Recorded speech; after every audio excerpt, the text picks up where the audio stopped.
കയ്പമംഗലം നിയോജക മണ്ഡലത്തിന്റെ വടക്കേയറ്റമായ എടത്തുരുത്തിയിൽ ഇത്തവണ വാശിയേറിയ പോരാട്ടമാണ്. തുടർ ഭരണമെന്ന ലക്ഷ്യവുമായി LDFും ഏതു വിധേനയും ഭരണം കൈപ്പിടിയിലൊതുക്കാൻ UDFും ശക്തമായി തന്നെ കളത്തിലിറങ്ങിക്കഴിഞ്ഞു. പഞ്ചായത്തിൽ അക്കൗണ്ട് തുറക്കാനുള്ള ശ്രമത്തിലാണ് BJP.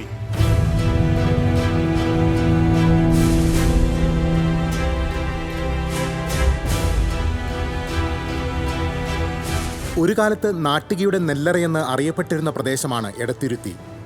കർഷകരും തൊഴിലാളികളും പ്രവാസികളുമാണ് പഞ്ചായത്തിലേറെയും. കിഴക്ക് കനോലിക്കനാലും പടിഞ്ഞാറ് അറബിക്കടലും അതിരിടുന്നു. വടക്ക് വലപ്പാട് നാട്ടിക പഞ്ചായത്തുകൾ, തെക്ക് കയ്പമംഗലം പഞ്ചായത്ത് എന്നിവയാണ് മറ്റതിർത്തികൾ. 1963 പഞ്ചായത്ത് രൂപീകൃതമായത്. ഇന്ത്യൻ റിപ്പബ്ലിക്കിലെ ആദ്യ രക്തസാക്ഷി സർദാർ ഗോപാലകൃഷ്ണന്റെ നാടാണിത്. UDFും LDFും മാറി മാറി ഭരിച്ചിട്ടുണ്ടെങ്കിലും BJPക്ക് ഇതുവരെയും ഒരംഗത്തെ പോലും പഞ്ചായത്ത് ഭരണസമിതിയിൽ എത്തിക്കാൻ കഴിഞ്ഞിട്ടില്ല. 20 വർഷമായി LDF ആണ് പഞ്ചായത്ത് ഭരിക്കുന്നത്. കഴിഞ്ഞ തവണ 18 വാർഡുകളിൽ 13 സീറ്റ് LDFും 5 സീറ്റ് UDFും സ്വന്തമാക്കി. CPMലെ TK ചന്ദ്രബാബുവാണ് പ്രസിഡന്റായി തെരഞ്ഞെടുക്കപ്പെട്ടത്. സംസ്ഥാന സർക്കാരിന്റെ പിന്തുണയോടെ ദീർഘകാല അടിസ്ഥാനത്തിലുള്ള വികസനം ഉറപ്പാക്കാനുള്ള നിരവധി പദ്ധതികൾ ആവിഷ്കരിക്കാനും നടപ്പാക്കാനുമായതായി TK ചന്ദ്രബാബു പറഞ്ഞു. ഗ്രാമപഞ്ചായത്തിൻ്റെ ഉൽപാദന മേഖല, സേവന മേഖല, പാശ്ചാത്യ മേഖല എന്നീ 3 മേഖലയിൽ ഉൾപ്പെടുന്ന എല്ലാ പദ്ധതികളും ഈ 5 വർഷക്കാലം കൊണ്ട് സമഗ്രമായിട്ടുള്ള പരിശോധനയോടുകൂടി ഇടപെട്ടുകൊണ്ട് ഭരണസമിതിക്ക് പൂർത്തിയാക്കാൻ കഴിഞ്ഞിട്ടുണ്ട്. പൈനൂർ ലിഫ്റ്റ് ഇറിഗേഷൻ പദ്ധതി, രാമൻകുളം കുടിവെള്ള പദ്ധതി, ലൈഫ് ഭവന പദ്ധതി പ്രകാരം 273 വീടുകളുടെ നിർമ്മാണം, കുടുംബാരോഗ്യ കേന്ദ്രം ആധുനികവൽക്കരണം തുടങ്ങി നിരവധി പദ്ധതികൾ പൂർത്തീകരിക്കാൻ കഴിഞ്ഞതായും പ്രസിഡന്റ് പറഞ്ഞു. കൂടാതെ സ്വന്തമായി വീടും സ്ഥലവും ഇല്ലാത്തവർക്കായി ഫ്ളാറ്റ് നിർമ്മിക്കാൻ 41 സെന്റ് ഭൂമി വാങ്ങി. 6 അങ്കണവാടികൾക്ക് പുതിയ കെട്ടിടമായി. പഞ്ചായത്തിലെ 216 റോഡുകൾ നവീകരിച്ച് സഞ്ചാരയോഗ്യമാക്കിയതായും പ്രസിഡന്റ് പറഞ്ഞു. എടത്തുരുത്തി ഗ്രാമപഞ്ചായത്തിൽ 216 വീടുകൾ വളരെ മനോഹരമായി പൂർത്തിയാക്കാൻ കഴിഞ്ഞിട്ടുണ്ട്.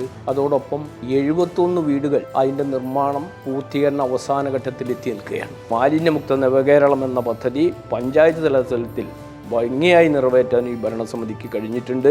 എടത്തുരുത്തി പഞ്ചായത്തിന്റെ കഴിഞ്ഞ 5 വർഷത്തെ പ്രവർത്തനം ശരാശരിയിൽ ഒതുങ്ങിയെന്ന് UDF പാർലമെന്ററി പാർട്ടി നേതാവ് സാജിദ പുതിയവീട്ടിൽ പറഞ്ഞു.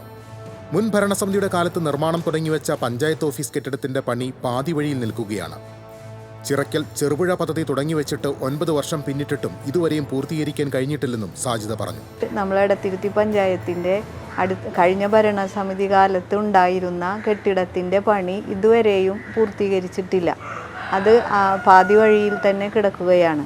അതേപോലെ തന്നെ നമ്മൾക്ക് നമ്മുടെ എടത്തുരുത്തി പഞ്ചായത്തിൻ്റെ ഒരു അഭിലാഷമായ ഒരു ജലസേചന പദ്ധതി, നമ്മുടെ ചിറക്കൽ ചെറുപുഴ തോടിൻ്റെ പണി 6 കോടിയുടെ പദ്ധതിയാണ്.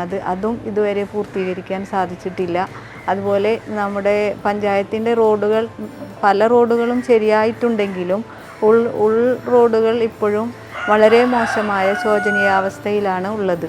വെള്ളക്കെട്ടും ഗ്രാമീണ റോഡുകളുടെ ശോചനീയാവസ്ഥയും ഈ തെരഞ്ഞെടുപ്പിലും ചർച്ചയാകും. പരിചയസമ്പന്നരായ മികച്ച സ്ഥാനാർത്ഥികളെ നിർത്തി പഞ്ചായത്ത് ഭരണം കൈപ്പിടിയിലൊതുക്കാമെന്ന ആത്മവിശ്വാസത്തിലാണ് UDF. 5 വർഷക്കാലം പഞ്ചായത്തിന്റെ നേതൃത്വത്തിൽ നടത്തിയ വികസന പ്രവർത്തനങ്ങൾ തുണയ്ക്കുമെന്ന് LDFും കണക്കുകൂട്ടുന്നു. അതേസമയം പൊതുസമ്മതരായ സ്ഥാനാർത്ഥികളെ നിർത്തി അക്കൗണ്ട് തുറക്കാമെന്നാണ് BJP പ്രതീക്ഷ.